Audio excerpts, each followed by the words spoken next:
Few actors in history have mastered the art of transformation quite like Sir Anthony Hopkins.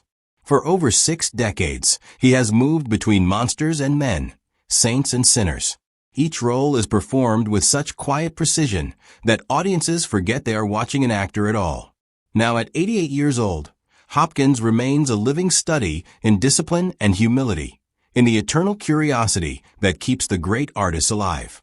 Ask him to talk about his favorite films, and he doesn't speak like a critic or a collector.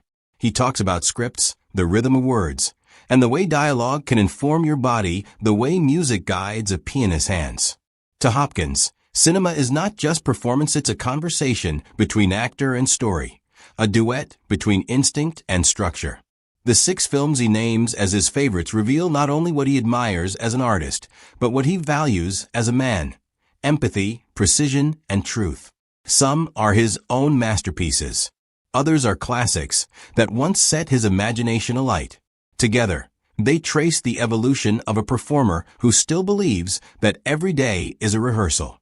Number 6. Nixon, 1995.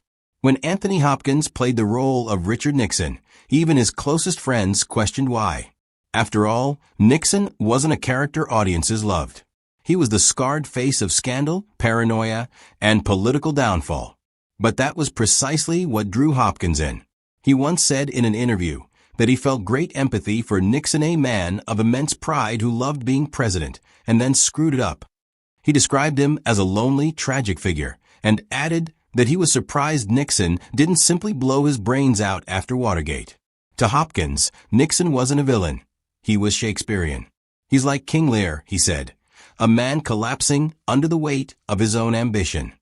Hopkins saw in him the perfect study of contradiction, the hunger for greatness shadowed by insecurity and guilt. That empathy became the foundation of his performance. Under Oliver Stone's intense direction, Hopkins didn't try to impersonate Nixon. He tried to understand him. The voice, the hunched posture, the haunted eyes, all were built from compassion, not caricature. Hopkins later recalled that he approached the role as a kind of excavation. You don't play the mask, he said, you play what's behind it. And so he studied tapes of Nixon's late-night speeches, the stumbles and sighs between sentences, the way his hands clenched when he lied to himself. He found humanity in the pauses, the tremors that revealed more than words ever could. When Nixon opened in 1995, a lot of reviewers were agog. Roger Ebert thought Hopkins somehow nailed Nixon's melancholy grandeur. Less impersonation, more incarnation.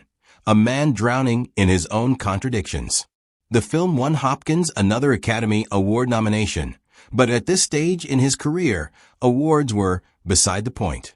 For him, the real reward was finding that with empathy, even the most despised figure could be turned into something recognizably human. Hopkins has said that great acting, on one level, is an act of forgiveness. You look for the part of them that's you, he said. You find the wound. He did that with Nixon. He took a political headline and made it a psychological portrait. He would not judge. Instead, he dug down to find the loneliness that power masks. It runs through much of his work. This man imprisoned by duty and unable to reveal their hearts until it is too late. There's a quiet moment in Nixon that Hopkins has said he's particularly proud of, when the president sits alone in the Lincoln bedroom, speaking softly to a portrait of John F. Kennedy. I'm not a crook, he mutters. But the words sound more like a plea for mercy than a defense. That was the tone Hopkins brought to the entire film, not outrage, not satire, but sorrow. It's what made the performance unforgettable. Decades later, Hopkins still cites Nixon as one of the most taxing roles of his career. Not for the politics, but for the humanity. He proved that empathy isn't weakness, it's clarity. To see people fully, even at their worst, is an actor's greatest challenge, and perhaps his greatest gift. Number 5. On the Waterfront, 1954. Long before Anthony Hopkins ever stood in front of a camera, he sat in a dark theater in Wales, watching Marlon Brando redefine what acting could be.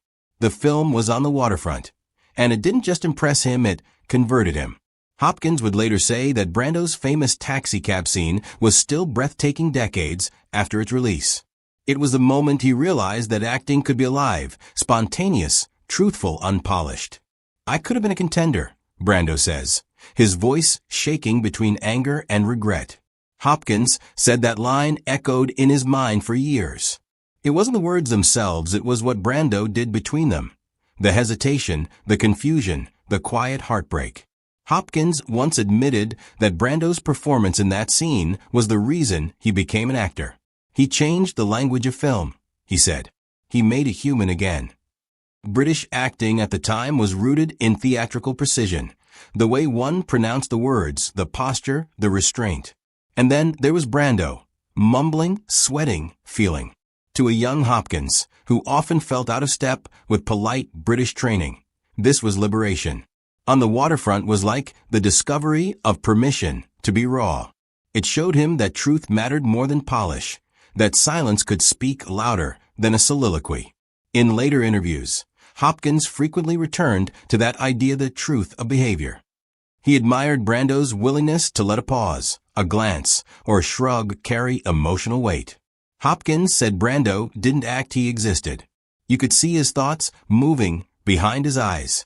That observation would become central to Hopkins' own approach, especially in his quieter roles like The Remains of the Day or The Father.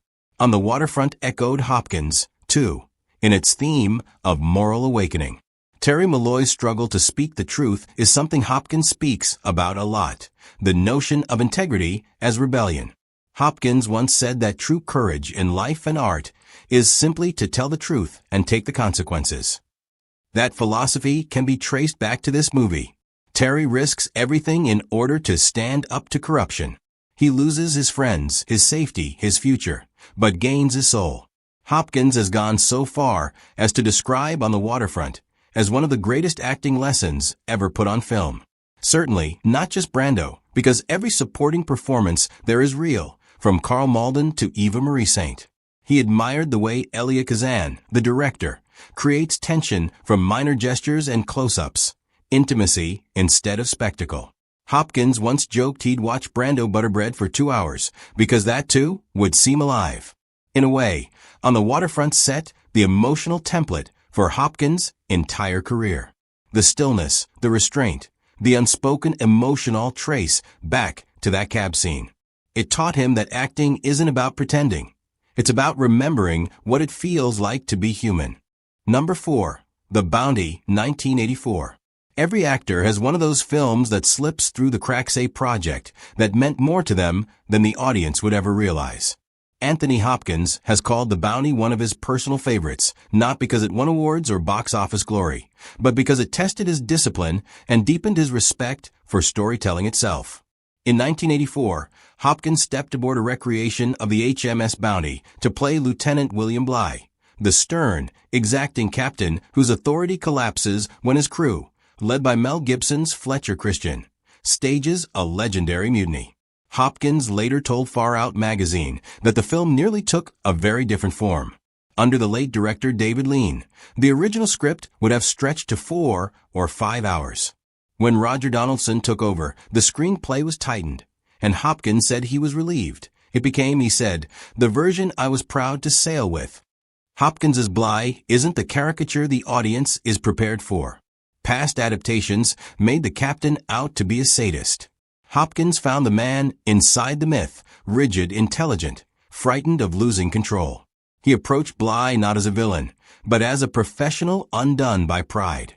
The key to command, Hopkins once said, is fear, and the fear of being disobeyed. Fear pulses through every scene.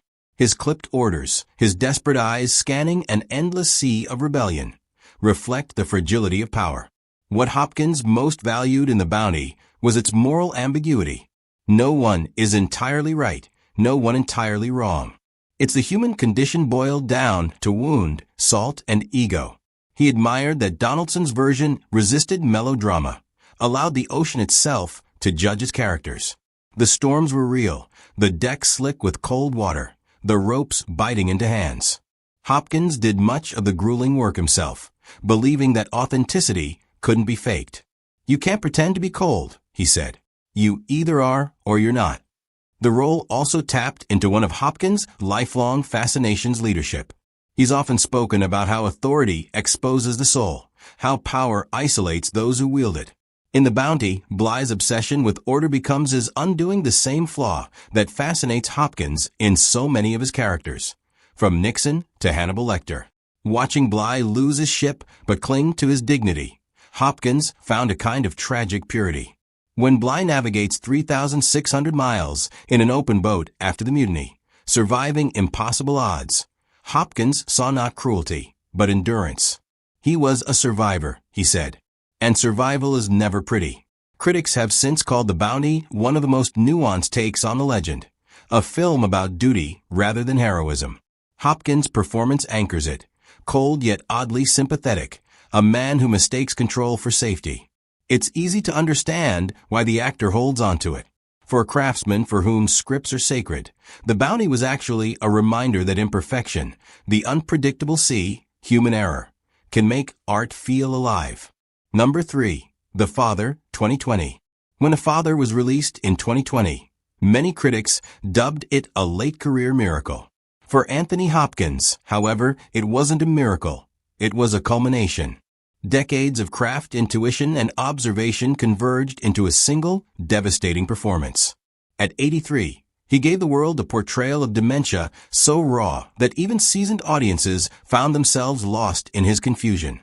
Hopkins later called the screenplay 99.99% perfect, telling The New Yorker that when writing is that good, the actor doesn't act, he simply listens. The words inform your body, he said, comparing it to playing Chopin. Follow the notes, and the emotion appears on its own. Hopkins approached The Father with the discipline of a musician. Every pause, every stammer, every flicker of realization followed the rhythm of Florian Zeller's dialogue. He didn't study medical symptoms or psychological theory, he studied truth, the quiet terror of not knowing what's real. In interviews, he said he wanted the audience to feel what it's like to lose the map. That empathy drove him deeper than technique ever could. He didn't perform dementia. He invited us inside it. The result is at once intimate and universal. Hopkins, a proud man resisting the erosion of his mind, is neither saint nor victim. He's angry, witty, frightened, manipulative, and deeply human. One moment he's charming his daughter. The next, he's accusing her of betrayal. The walls of his flat shift imperceptibly. The faces around him change. Time folds in on itself. Hopkins plays each disorientation with haunting authenticity. It's all right, and, he says near the end, breaking down like a child. I feel as if I'm losing all my leaves. No music, no tricks, just a man stripped bare before the inevitable. For Hopkins, the film wasn't about aging. It was about surrender. He often says that acting, at its core, is letting go, not controlling. In The Father, he found the perfect vehicle for that philosophy. The character's loss of control became the actor's path to truth. Director Florian Zeller later said that Hopkins would sometimes finish a take and simply sit in silence, eyes wet, as if still half inside the memory he'd just relived. Crew members called those moments the quiet storms.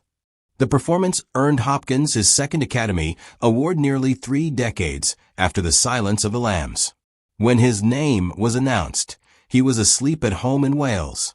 The next morning, he recorded a short video, humbly dedicating the award to Chadwick Boseman. That simple gesture summed up the man behind the genius, grateful, private, still in awe of the craft itself. Looking back, Hopkins has called The Father the gift of a lifetime. Not because it brought him recognition, but because it reminded him what art can do, make us feel seen. It's not about memory loss, he said. It's about love. In those final trembling words of the film, when Anthony begs for his mother, the boundary between actor and character disappears. We're no longer watching Sir Anthony Hopkins, we're witnessing humanity itself, unguarded. Number 2. The Remains of the Day, 1993.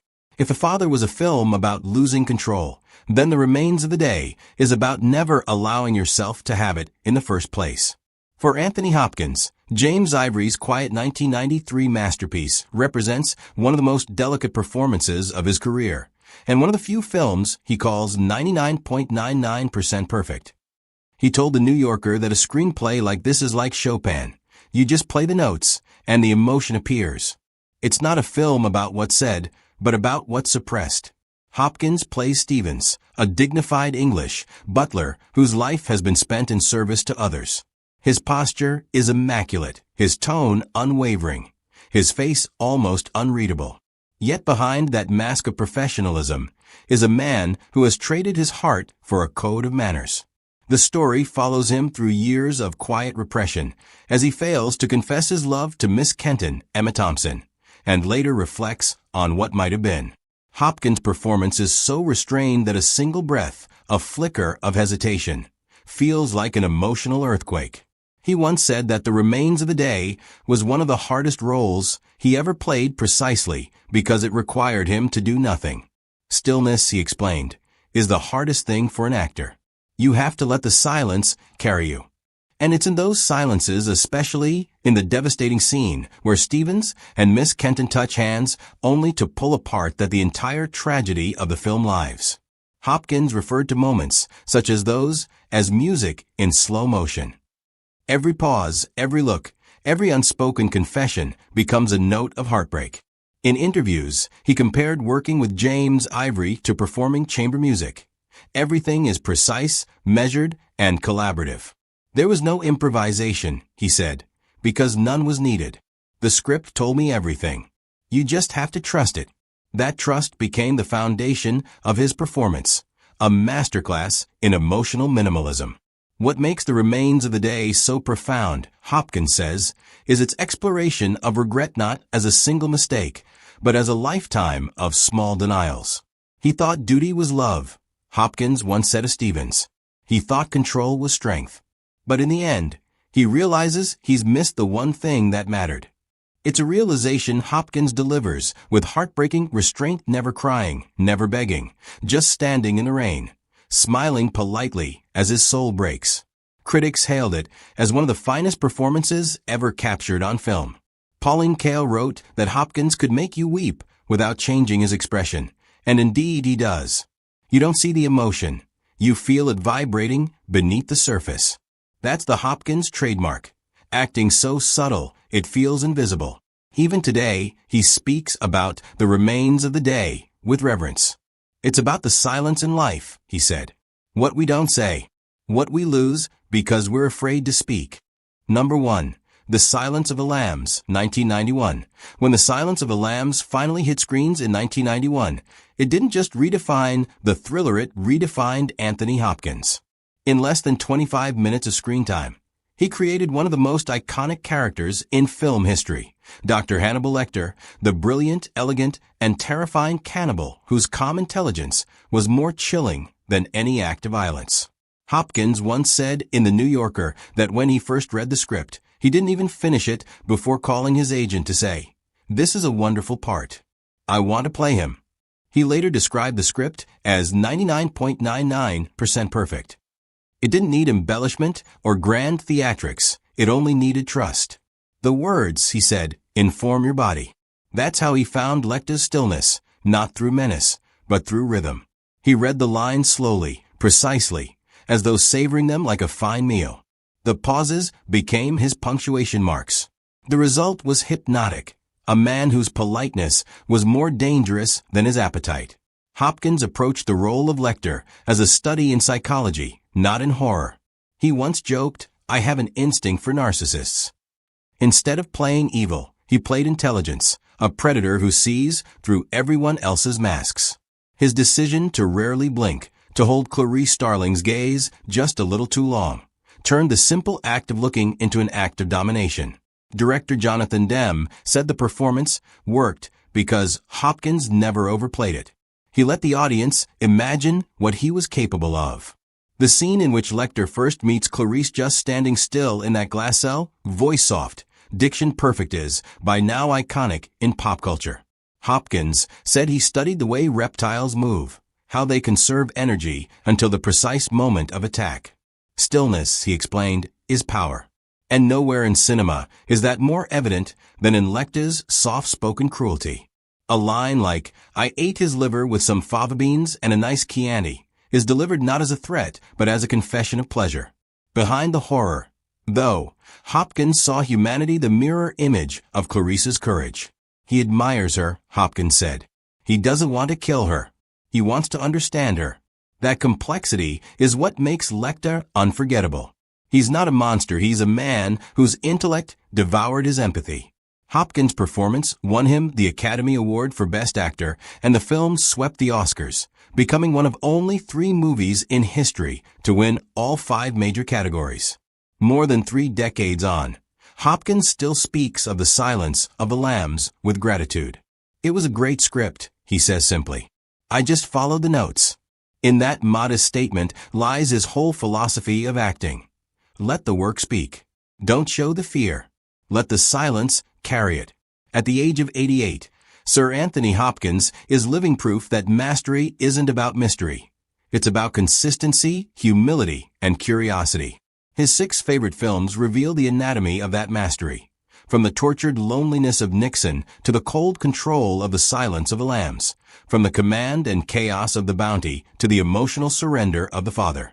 Each film reflects a portion of his own artistic journey. He values stories that test empathy, scripts that demand precision, and directors who believe in silence over spectacle.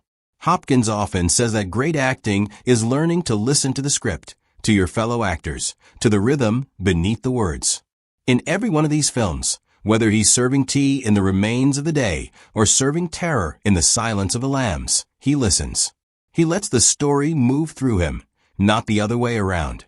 That's what makes him timeless. He has spent a lifetime studying humanity from every angle: its pride, its fear, its hunger for connection. Even now, he still calls himself a student. Every day, he says, is a rehearsal. It's a line that sums up his philosophy: the applause always ends, but the art lives on in curiosity. So, the next time you see one of his films, don't only look at the performance. Watch the patience, the precision, the pauses.